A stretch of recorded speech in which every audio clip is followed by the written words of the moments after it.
아름다운 선교방송 시청자, 찬양 사역자 여러분, 저는 세계 선교연합 대표이며 세계교회 배기철 목사입니다. 세상에는 음악의 홍수 시대도 되지만 말씀의 홍수 시대가 왔습니다. 홍수가 나면 우리 먹을 물이 잘 없지요. 그래서 바울은 복음을 냄새 향기로 표현했습니다. 그래서 오늘 칼럼의 제목은 음악 홍수 시대의 찬양 방주를 찾아 누리라 하는 제목을 고린도후서 2장 10절에서 15절의 말씀으로 칼럼을 하고자 합니다. 음악을 듣는 귀나 음악을 맛보는 이 또는 혀, 냄새를 맡는 코는 사람의 몸에서 모두 하나로 연결되어 있습니다. 그만큼 밀접한 관계를 가지고 있기 때문입니다. 그러나 냄새, 음식 맡는 우리가 손으로 무엇을 만지거나 눈으로 보는 감각에 비해 현저히 떨어집니다. 결과 손으로 만지거나 눈을 본 것은 표현이 사실적으로 구체적인데 소리가 냄새에 대한 표현은 거의 추상적일 수밖에 없습니다. 이를 두고 학자들은 인간이 진화하는 과정에서 주된 관심사가 향락과 쾌락으로 옮겨감으로써 행복에 이르는 야망 때문에 소리, 냄새 같은 것을 감지하는 기관들은 사청 기능을 쇠퇴하고 되었다고 주장을 하고 있습니다. 인간의 가장 주된 관심사는 하나님과 교제하며 만나는 일이 되어야 하는데 그것은 참 행복과 직결되는 문제이기 때문입니다. 그런데 창세기 3장 문제로 하나님과 만나고 임마누엘의 비밀을 가장 사실적으로 누려야 할 음악은 사단에 의해 철저히 통제되어 고요한 느낌과 맛을 잃게 되어 결국 추상적 개념으로 밀려나는 것입니다. 그럼에도 인간은 아직 행복의 끈을 음악을 놓지 못하고 있습니다. 희미한 냄새요 한계이지만 본능적으로 항상 곁에 두고 음미하기를 소문합니다. 교회와 예배에서도 마찬가지일 것입니다. 음악학자 소피 드링크는 그의 저서 음악과 여성의 역사라는 책에서 음악을 마술적인 노래라고 표현을 했습니다. 음악이라는 공간에서는 마술 같은 희한한 일들이 벌어지게 된다는 의미입니다. 날새로 갈수록 세상은 저주와 재앙으로 가득할 것이며 그래서 인류는 고향 천국의 언어요 인간 창조의 목적이며 하느님의 별명인 음악을 통해 그분을 만나고 누리는 행복을 더욱 추구하게 될 것입니다.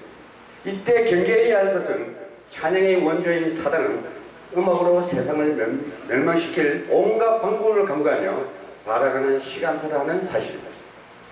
마술 같은 언어요 시공간을 초월하며 이상한 세계를 넘나들 수 있는 스위치와 같은 음악을 10분 활용하여 유혹할 것입니다. 그래서 음악 홍수 시대, 그래서 봤을 때는 더욱 성경적인 항법 장치, 안전장치를 제대로 알고 찬양의 은혜를 누린다면 노아처럼 참 행복과 정복의 역사, 찬양의 방주 축복을 맛보게 될 것입니다. 그래서 찬양의 비밀을 누려야 할 우리는 반드시 음악이 가진 영적 비밀을 성경 속에서 찾아 마음속에 정리하고 그 지도를 가지고 있어야 합니다.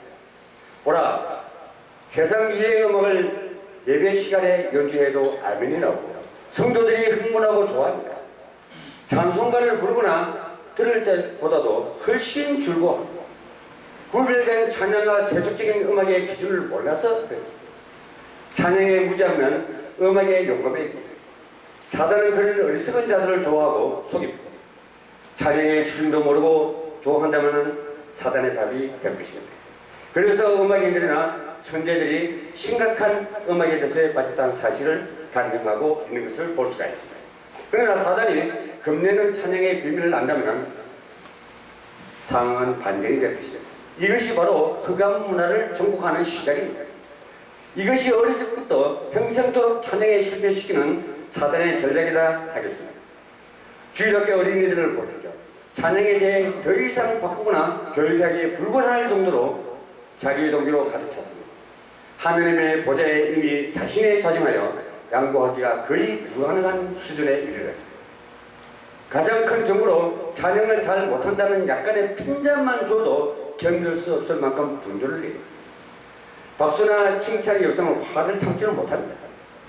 하나님께 드린 찬양이라면 화를 낼 이유도 전혀 없습니다.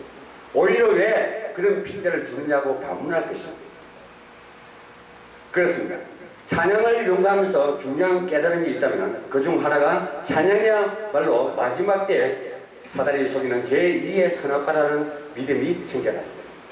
하나님이 받으실 영광과 존귀가 자신이 도적질하고 그 자리에 세계를 붙이기는 사단의 교모한 속임수란 사실입니다. 이제는 찬양 회복을 해야 합니다. 우리가 하나님께 찬양할 수 있도록 하나님은 어떤 고통과 수모를 당하셨습니다. 우리가 잘못된 찬양을 회복하지 못하면 회복하는 날까지 사단은 얼마나 쾌재를 부르실 겁니다. 특별히 찬양 앞에서는 완전히 갈려져서 2장 20절의 자세가 나와야 합니다. 그것이 참 예배자의 자세입니다. 구약시대는 동물을 죽여서 제물로 드렸듯이 자신이 완전히 죽여서 오늘 영광을 하나님께 드려야 할 찬양의 제사가 될 것입니다. 이것이 바로 시편 69편 30절에서 31절, 히브리서 13장 15절의 성취입니다.